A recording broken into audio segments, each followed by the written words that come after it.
Hey, salut la gang, c'est JP pour l'école du jeu et aujourd'hui, j'ai envie de vous faire découvrir un jeu qui sera bientôt en campagne de socio-financement, un jeu de pli qui se joue vite, un jeu de 2 à 4 joueurs qui peut également se jouer en équipe avec beaucoup de variabilité. Je vous parle de Megalomania. Alors, si cette vidéo vous convainc que c'est un jeu qui pourrait vous intéresser ou qui pourrait bien s'adapter à votre contexte ludique, eh bien, sachez que vous pouvez suivre la campagne de socio-financement en suivant le lien qui se retrouve dans la description de la vidéo.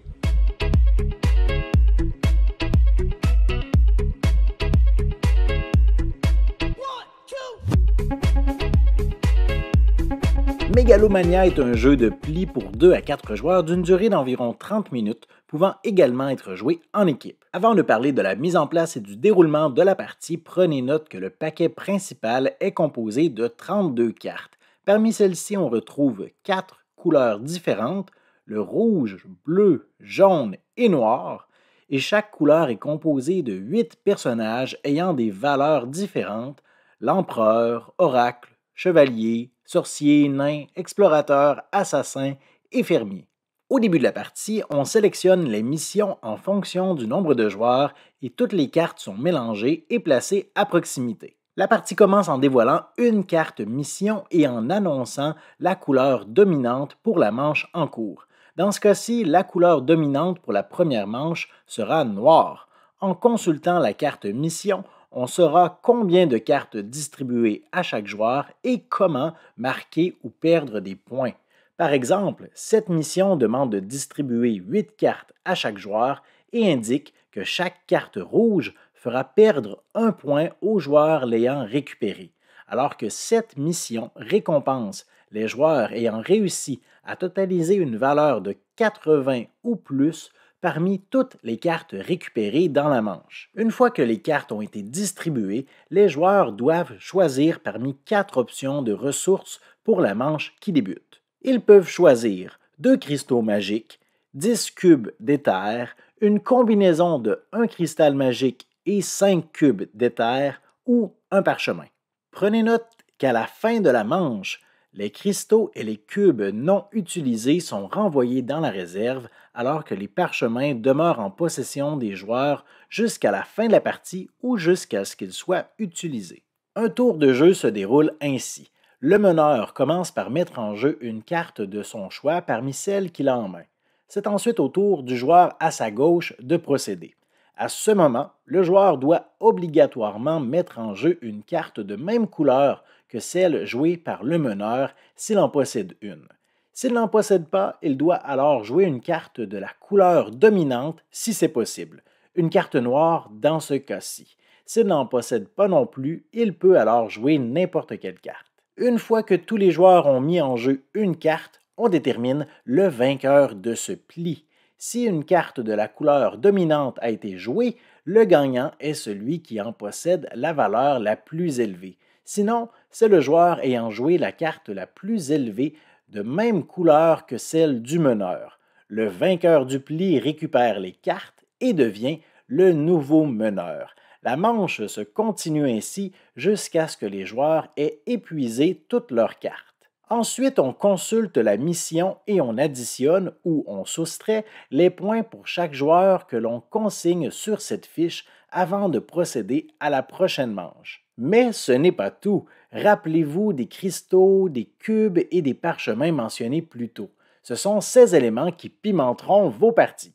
Comme vous l'avez sans doute remarqué, chaque personnage possède une habileté unique. Pour activer ces pouvoirs, les joueurs doivent défausser un cristal magique lorsqu'ils mettent en jeu la carte qu'ils désirent activer.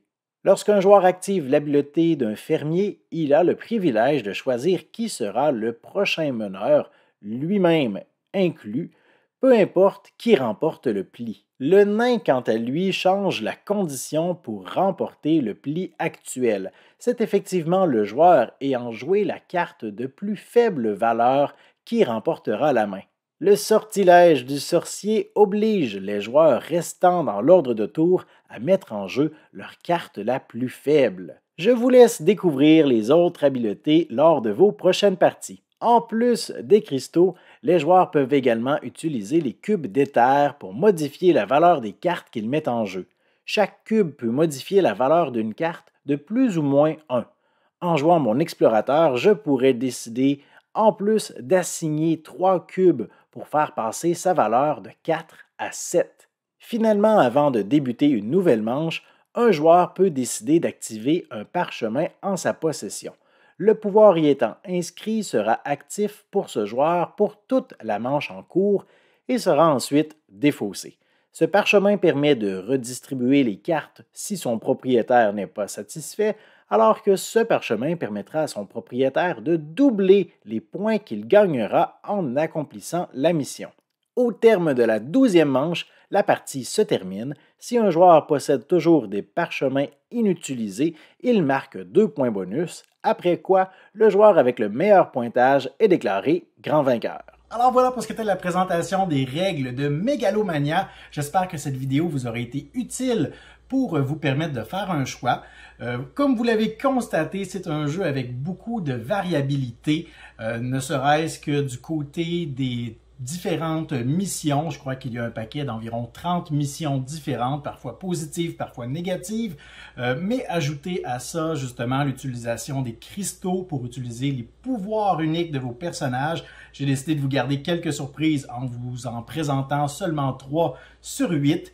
Ajouter à ça la possibilité d'augmenter ou de diminuer la valeur de vos cartes pour surprendre vos adversaires avec les cubes, les parchemins également qui ne sont pas toujours utiles, ça dépend vraiment des contextes, mais qui ajoutent un aspect d'incertitude bien intéressant. Alors si Megalomania est un jeu qui pourrait vous intéresser, suivez le lien qui se retrouve dans la description de la vidéo et qui apparaît présentement à l'écran pour en connaître davantage sur la campagne de sociofinancement. Et bien évidemment, si cette vidéo vous a plu, laissez-moi un pouce vers le haut, vos questions et commentaires dans la section appropriée. Moi, je vous dis merci pour votre écoute. À la prochaine. 1, 2